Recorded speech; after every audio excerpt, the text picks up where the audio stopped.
Ayan, good morning mga boss. Panibagong DIY na naman tayo. Nagpa-aircon kami doon kay Kuya Loloy sa Barangay North Elementary School. Yan na. Natapos na rin yung aircon, kaya lang pag-uwi, grabe palyado yung makina.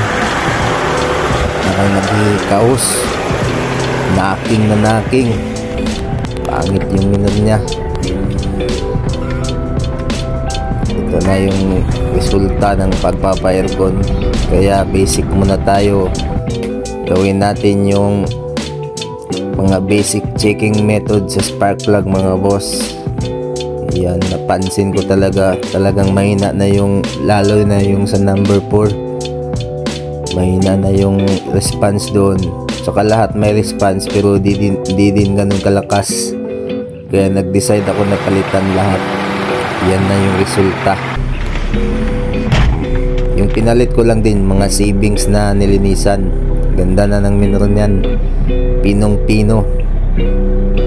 Saka yung engine malakas na. Pag inapakan mo sobrang lakas na accelerate. Alright, thank you.